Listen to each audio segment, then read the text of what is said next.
আমরা কখনোই কোনো অবস্থাতেই কোনো বিজয় মিছিল করব না। তারা স্বীয় স্বীয় ধর্ম অনুসারে প্রার্থনা সভা আয়োজন করবে। আর আমার বা আমাদের হাতে আছে সততার পতাকা। কলমাকান্দা দুর্গাপুরের প্রত্যেকটা মানুষের বিজয়। দেখুন, আসলে এই বিজয় আপামর জনসাধারণের বিজয় এবং আবাল বৃদ্ধ বনিতা আমাদের কলমাকান্দা দুর্গাপুরের প্রত্যেকটা মানুষের বিজয়, এবং এই বিজয় হচ্ছে মানবিকতার বিজয়।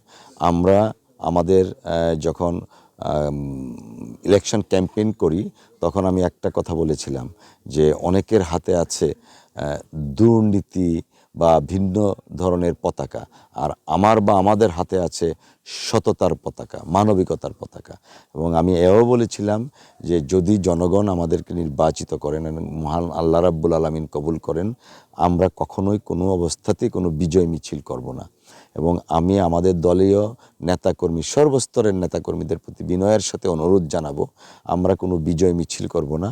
আমাদের যে কমিটমেন্ট ছিল যে আমরা এই শুক্রবারে আমরা জুম্মার নামাজ আদায়ের পর আমরা শুকরিয়া নামাজ আদায় করব।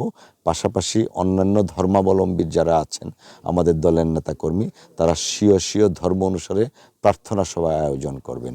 আমরা এটা মহান আল্লাহ রাব্বুল আলামিনের দরবারে যেমন শুকরিয়া জ্ঞাপন করব, ঠিক তেমনিভাবে প্রত্যেকটা ধর্মের তাদের সৃষ্টিকর্তার দরবারে শুকরিয়া আদায় করব।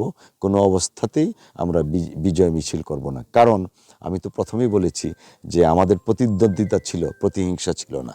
এখন বন্ধুত্ব এবং আমাদের মধ্যে ভ্রাতৃত্ববোধ। তো বিজয় তো আমার একার না, আমাদের দলের বিজয় না। বিজয় হচ্ছে এই কলমাকান্দা দুর্গাপুরের প্রত্যেকটা জনগণের আবাল বৃদ্ধ বনিতার বিজয়। অতএব এখানে কোনো মিছিল হবে না, শুধুমাত্র শুকরিয়া নামাজ এবং স্বীয় স্বীয় ধর্ম অনুসারে প্রার্থনা সভার আয়োজন করা হবে।